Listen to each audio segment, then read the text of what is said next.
That's my tuxedo kitty Oreo. And I have my orange tabby creamsicle. And that's my 17-year-old tiger kitty Pepper. Hey, Jax.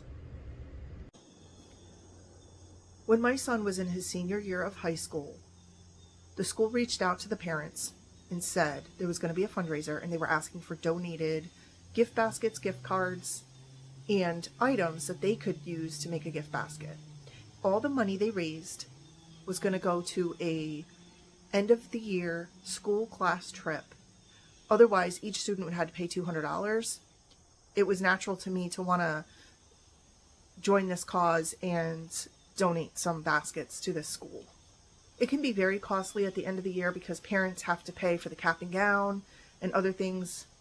I went to my local Goodwill, and I hadn't been there for years because of my heavy workload and long hours. I just hadn't had time for thrifting in probably 10 or more years. I was specifically looking for baskets, like wicker baskets that I could put and assemble things in to wrap up with pretty bows and so forth to donate to the school. My daughter came with me that day because she had just gotten off of work, so I had gone to pick her up first. And when we entered Goodwill, there was a shortage of carts, and my daughter said, that happens pretty frequently here. She was able to go more than I could, so she had been there in recent times. I knew I'd be buying enough stuff to require a shopping cart. She went to the back where there's domestic goods, and she found a laundry basket. I was like, yeah, that's perfect. We can fit quite a bit of stuff in here, and whatever can't fit in there we'll carry in our hand. While browsing the store, I came across this really nicely made toy. This toy looked like it had never been played with, and it was a toy that my son had when he was a little boy. It just brought back memories. It was like $6. I just wanted to get it for the fun of it. That was the first thing I put in my laundry basket. Then I started at the left of the store to work my way over to the right.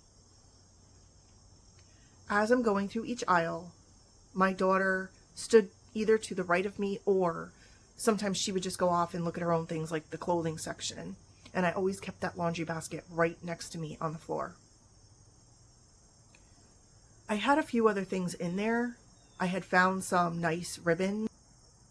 All of a sudden, a man came along, and I noticed he was inching closer to me, and I'm standing there with the basket to my right, and he came up behind me, and he started to take the truck out of my basket.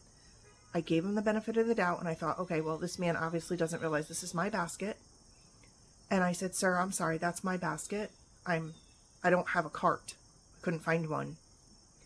And he's like, well, I want that truck. Yeah, but it's in my basket. And he actually picked it up, and I had to tell him to put it in my basket. I said, put it down now. And he did, and he got frustrated and walked away. And like I said, I hadn't been to Goodwill stores in quite a while, so it caught me off guard. The next thing, I'm walking down this aisle, and at the end cap of the aisle were these hooks. And there were things hanging off of the hooks, like bags of stuff. And I thought, oh, I'm going to look through those bags, see if there's anything I can use in the fundraiser. At this point, there's no one around me at all. There's no one even in that section of the store. I didn't know where all the customers were, but they were not near me at all. I go up to the hooks, and I'm looking through the bags, and this man, a different man, he approached me from behind, and he plowed into my body physically. He plowed into me. He did not have a shopping cart either. He used the full force of his right arm, shoulder, and hip like a football player. Knocked me right into one of the hooks sticking off of the end cap. It nearly went into my chest. Like I had to catch it. And mind you, I was off guard again. So it wasn't like I was expecting someone to do that. When he did that, I had to catch the hook with my right hand and kind of stand there in shock, like what just happened.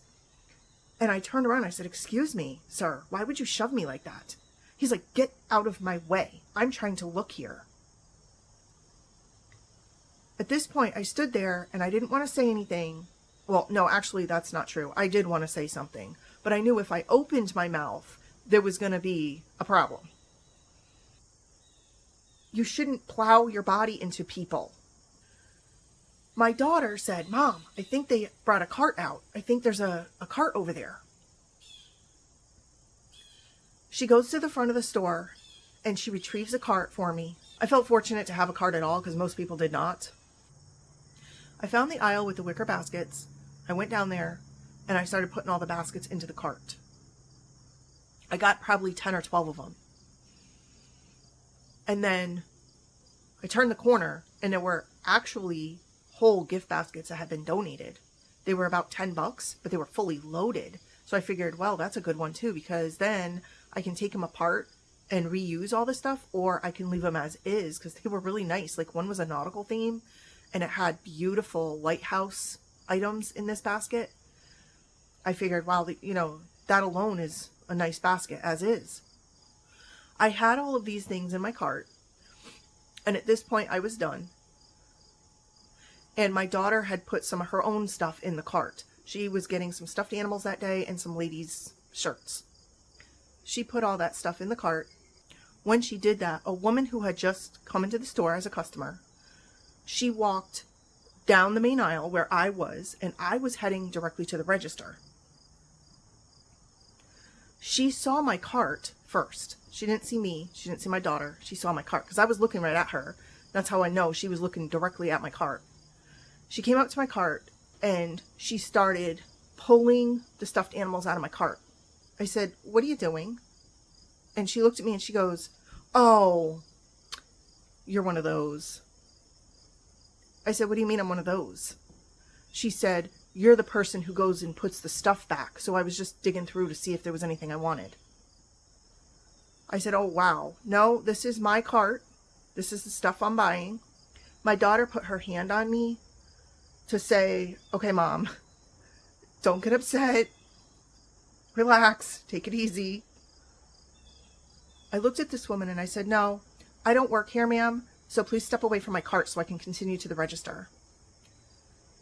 She then starts saying things such as, what do you work at a daycare? What is wrong with you? What are you, a hoarder? Why are you buying all this stuff?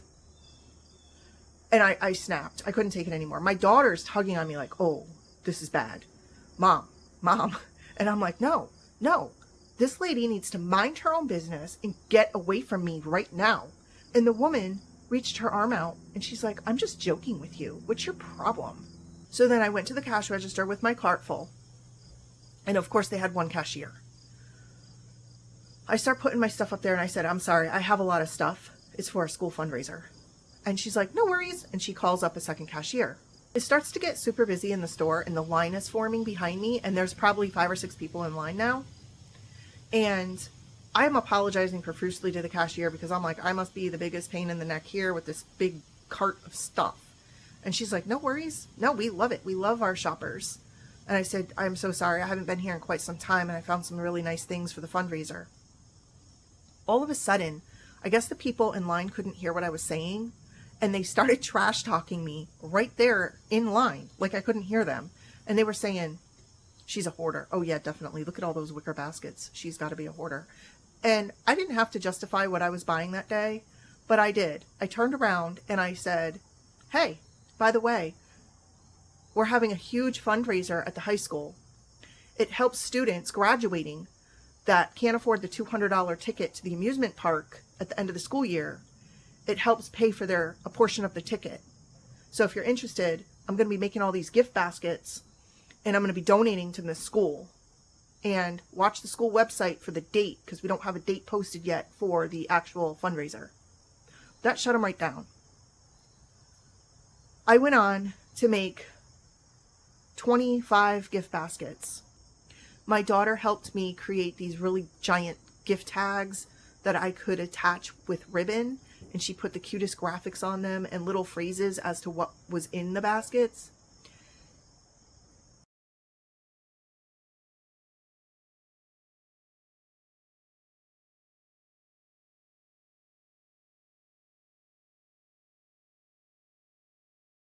It was an overwhelming success. They raised over $8,000, and every single student received a free ticket. Every single student received coupons for a free lunch, a free beverage, and a free t-shirt. They said in the history of all their fundraisers that had never happened. The most they had ever raised was about $4,000, which was half of what I raised. My message to you is this. You know you're doing something good and you're bashed for it. Just think of the outcome that lies ahead. No good deed has ever gone unpunished. And that's true. Time after time, I've experienced this myself. I wasn't going to let a bunch of bashers prevent me from doing something successful for students. I wasn't going to let anybody take the joy out of what I was doing. Just remember, keep looking forward to what you want for an outcome. Don't let them shake you. Don't let them rattle your nerves. Don't give up because of people like that. Keep moving forward. Keep your priorities in focus and keep doing good.